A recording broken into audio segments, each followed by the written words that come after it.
Você sofreu bullying? Sofri, e o bullying ele é constante, né? Ele não é só uma ação direta em um dia, um tapa, alguma coisa nesse sentido. É humilhação diária e às vezes também o físico, né? O psicológico é mais forte. Eu já sofri, por exemplo, viagens de excursão de escola, na volta e na ida, levando tapa na cabeça de um armário daqueles alunos modelo, né? Modelo de delinquência, aqueles que ficam no mesmo ano 40 anos. E é terrível, porque você não pode nem colocar, por exemplo, seus pais no meio, porque piora tremendamente. Se você, mãe, vai lá reclamar com a diretora, isso aí já era. Mamãe, exatamente. Então é muito você difícil. Até alimenta, né? Alimenta, porque aí, além de tudo, eles não vão gostar porque você é um delator, né? É terrível. É por isso que é importante ter sido chamada a atenção para isso, para que as escolas prestem atenção. Porque tem que ser valorizado, já que se sabe que isso vai trazer repercussão emocional na criança. Exatamente a continuidade, você sempre ser tratado de uma forma negativa, ou às vezes, até no caso de menina, é muito engraçado, é a negligência. Pega aquela menina, não sou mais sua amiga, entende? Então a menina fica rejeitada, ostracizada. O dos meninos é mais uma coisa ativa, das meninas é mais...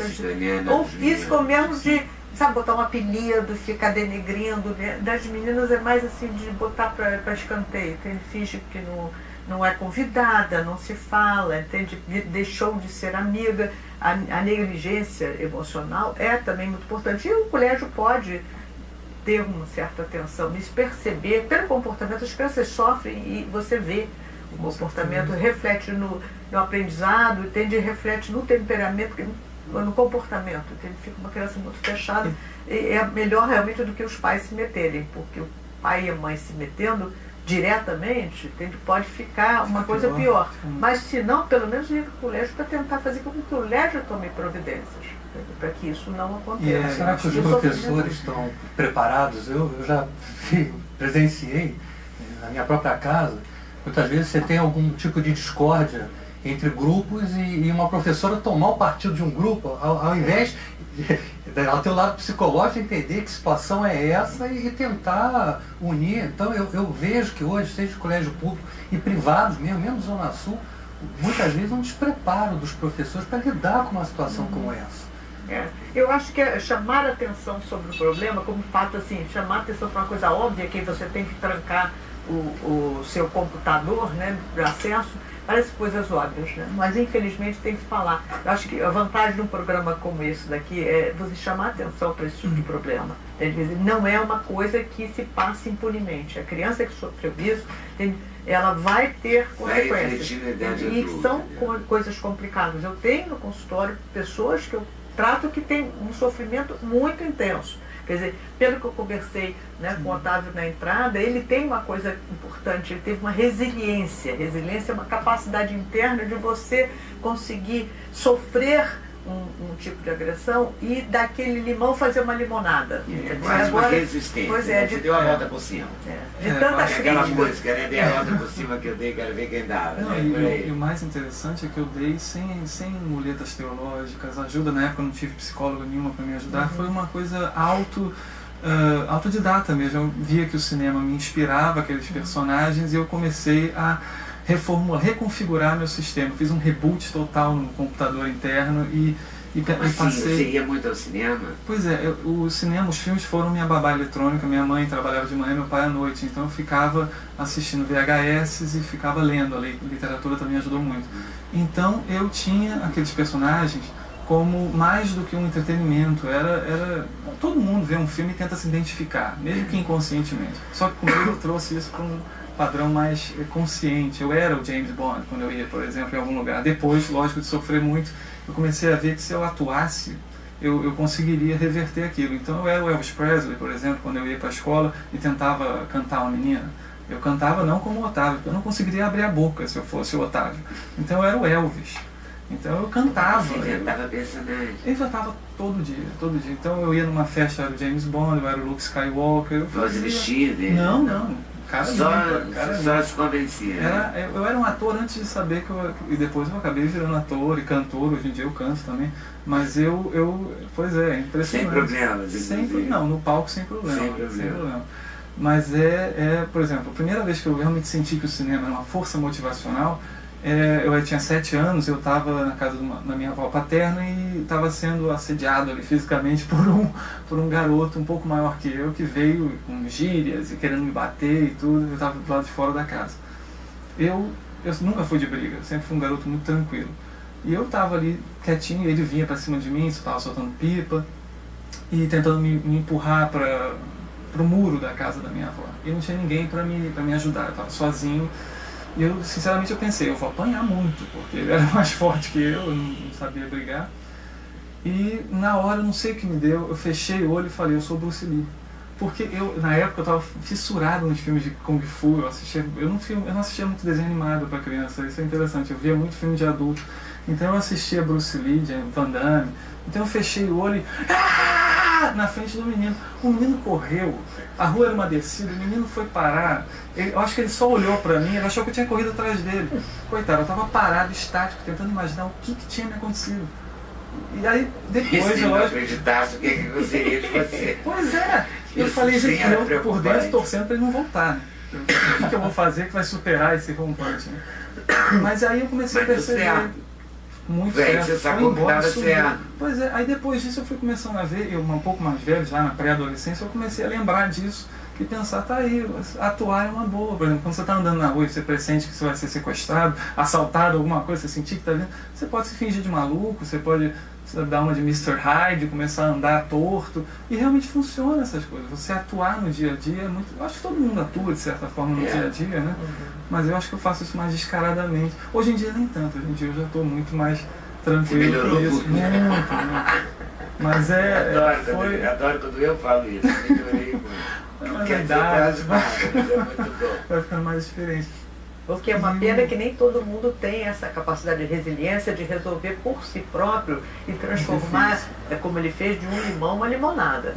E essa capacidade que a gente chama de resiliência é importantíssima para isso. Só que se você puder fazer uma coisa preventiva, sabe, os próprios adultos tomarem providência para evitar que isso ocorra é importante, porque é muito sofrimento mesmo. Agora, hoje em dia a gente está vendo uma inversão de valores em todos os setores, e eu já estou vendo muitos setores na mídia colocarem a culpa na criança ou no pré-adolescente que sofre o bullying como se ele tivesse culpa de sofrer o bullying. Como assim? Eu já vi vários programas de televisão falando que o bullying é uma coisa de moleque, você tem que saber lidar com o bullying. Isso é um absurdo tremendo, uma irresponsabilidade, porque é da mesma forma que você vai ser assaltado e você vai ser culpado pelo assalto. Não, você tinha que ter fechado a janela, você tinha que ter andado sem fazer com a mulher há anos. Exatamente, né? Exatamente. A mulher a mulher é ela que usou o vestido debotado, ela que provocou o estupro, ela que... Né? E já teve até juiz que admitiu isso. Sim, então a gente tem que... Acho que aí as pessoas saem culpando, assim, né? A culpa nunca é da sociedade, da falta de educação, da falta de informação. E as mães vão colocando filhos, despejando sem nenhum critério, quer dizer, a maternidade é uma coisa fácil e até prazerosa. Abandonam os filhos que quiseram. Né? E eu acho que a mãe tem que perceber isso na criança. Mas vai tudo ficando muito esquisito. As mães também estão ficando esquisitas. Você tá achando, não? Totalmente. Eu estou tão chocada com esses episódios de São Paulo. A mãe que mata 2 adolescentes e depois vai passear com um cachorro. Hoje, quando eu acordei de manhã, que eu vi isso na Folha, ela mata as 2 adolescentes, sai para passear com o cachorro, depois ela volta para casa e mata o cachorro. Quer dizer, é o que está no jornal. Eu não vi, graças a Deus, então não tenho certeza. Mas é o que eu li hoje. Aí também já é um nível de patologia um pouco maior. Mas a minha preocupação, como ele fala, e você também está dizendo, é que as pessoas, digamos, normais, o cotidiano do nosso mundo ocidental, as pessoas não estão mais entendendo que existem valores e regras de educação, né, de limites, né, que as crianças têm que entrar no mundo sabendo que a sua liberdade vai até uma liberdade do outro. Então, hoje em dia, a mãe acha que criança pode fazer o que quiser, que o professor não tem que dar ordem, que não tem que dar nota, que não tem que reclamar. E aí você, às vezes, a professora até chega, vai tentar botar alguma regra, e vem um pai e uma mãe que vão... O pai não deixa o professor educar, né? Barra. Seu filho nunca está errado, né? Mas quando tem algum problema, a culpa é da escola. Porque a escola tinha que ter educado o filho dela, que é um absurdo, né? A escola tem que informar. Assim, quando não entenderem que isso é compartilhado, né? Tanto já que a gente está nesse clima internet, É compartilhado, né? A escola e a família. Isso. Aí você resolveu contar a sua história? Sim, é que eu já escrevo sobre cinema, quer dizer, depois disso eu virei ator, cantor, eu me apresento cantando Elvis Presley, Sinatra, Roberto Carlos, Taiguara. Eu não posso acreditar nisso. Nem eu, pra falar a verdade. Não, eu não sou cover. Não que eu tenha nada contra, mas eu... Você não se veste de Elvis. Incorpora.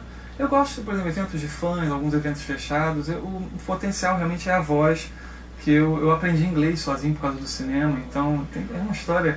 Eu aprendi de tanto, eu assistia muito filme dublado, inclusive sou um dos poucos críticos de cinema que respeita profundamente o trabalho dos dubladores, mas também assistia muito filme legendado, então eu acho que por osmose, de tanto ler a legenda e escutar o inglês, eu aprendi inglês sozinho. Depois eu fui para um curso e fiz um testezinho e percebi que eu já estava num nível altamente avançado e acabei dando aula particular, dei aula também em curso um tempo, no início com 18 anos para começar a ganhar um dinheirinho.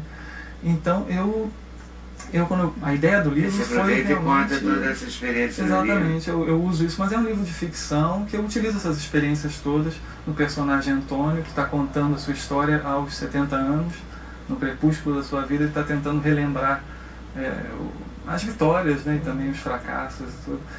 E eu escrevo no site da Ana Ramalho, né, você conhece o trabalho. E aí as pessoas às vezes falam, poxa, por que você não escreve sobre isso? Porque eu sempre solto isso em alguns textos. Falo exatamente sobre isso. Aí dei a ideia do livro, passei 2 anos escrevendo. Eu estou muito satisfeito com ele.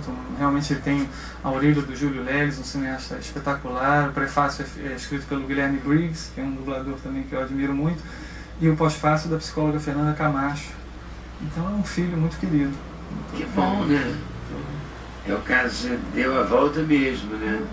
Mas foi difícil, é complicado. E até na hora do trabalho mesmo, de resgatar essas emoções, eu me emocionava muito, porque é um você trabalho... nunca mais viu esse grandalhão? Não, mas o engraçado é um fenômeno curioso. Depois que eu falei que eu ia lançar esse livro com esse subtítulo, Como Vencer o Bullying, apareceu muitos amigos da época querendo voltar à amizade. Como você vai, o grande Otávio? E eles praticavam, muito curioso o ser humano, né? O ser humano é uma peça. E às vezes não tem vergonha nenhuma. Né? Quase sempre, né? Basta ver o Senado, não tem vergonha nenhuma. Você aceitou essas pessoas como amigo ou você vai preferir não se esquecer daquele tempo? Eu falo normalmente com eles. Eu acho que a gente, isso por exemplo, nunca se responde uma deselegância com mais deselegância. Sim, mas você pode perdoar, mas não precisa esquecer. Né? Não, perdoar é muito difícil, né? Perdoar é muito difícil. Manter uma distância regulamentar. Mas eu tento ensinar o que é respeito, já que a mãe e o pai não passaram isso para eles, eu tento ensinar. Que loucura isso, né? As pessoas aparecerem. Mas isso deve ser. Acho que é medo delas serem citadas. Eu acho que sim. Mas eu acho que isso também é uma coisa curiosa. A pessoa meio que esquece as coisas que fez. Às vezes você se arrepende, né? Você se arrepende e coloca isso, né? Não, mas você pode ser, porque a garotada às vezes faz de uma forma inconsequente. Muito jovem. Eu acho que é importante haver uma certa restrição do adulto para esse tipo de coisa. Também não custa. E o Otávio falou, eu achei legal que você falou, dizem que a criança tem que saber se defender, mas o bullying necessariamente implica alguém estar indefeso e alguém estar fortalecido por um grupo que apoia, mesmo que seja ficando quieto. Você né? falou bem, é um grupo normalmente, você nunca é Não atacado é sozinho, você pode ir sozinho, Você sempre está sozinho quando é Então, atacado. o bullying vê quem é que está mais fraco, fragilizado e parte pra cima, nunca é alguém igual. Né? Lembrando que é uma criança, né? Uma criança, nem que você está batendo de 4, 5, 7, 8, 9, está preparada para onde? E até você falando de lidar com isso, é difícil lidar mesmo, porque mesmo um professor, um pai que vê, não está o tempo inteiro. Não tá. Lá vai dar uma bronca e sai, e aí continuam as mesmas crianças todo dia na escola, na hora do intervalo. É uma humilhação de É tipo infiltração, né? É uma coisa irritante pra caramba.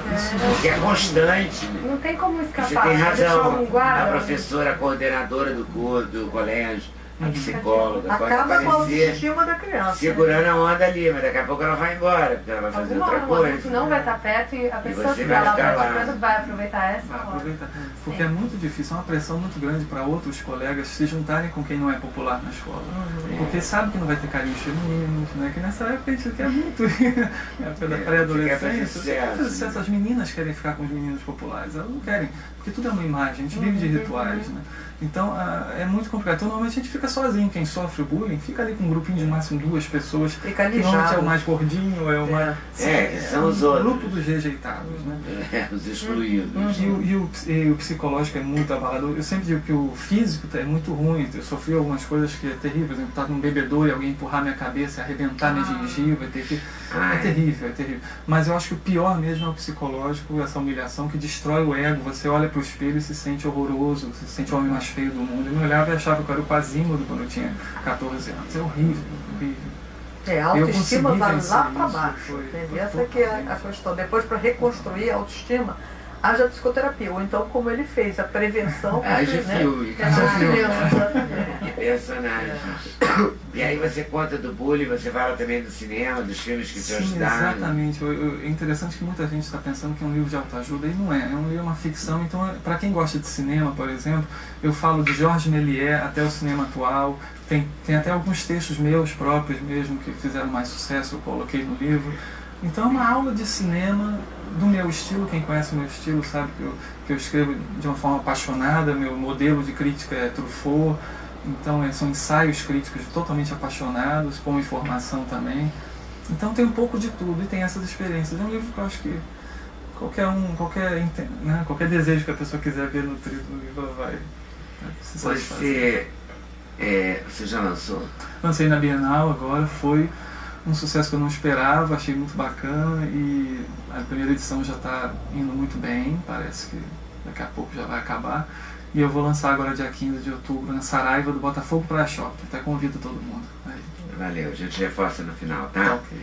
O Otávio Caruso fez um livro que é de tudo, devo tudo ao cinema, como vencer o bullying com a arte, editora Líteres, que ele vai lançar na... Dia 15 de outubro, na Saraiva do Botafogo Praia Shopping. Já lancei na Bienal, foi um sucesso e agora espero que se repita. Ótimo, muito bom, vai ser. Obrigado. E ele conta como vencer o bullying com a arte. A Vera falou do bullying, é bom ficar um alerta de que as mães têm que prestar atenção, né, que o Otávio reforçou. É muito importante. E a escola também, né? Até as mães dos atacantes também. Porque está criando um monstrinho, né? Exatamente. Pode ser que você tenha problemas com ele no futuro. Contra si próprio, né? Não é só a vítima que vai ter problema, ele também pode te dar um problema. Então é melhor você prestar atenção.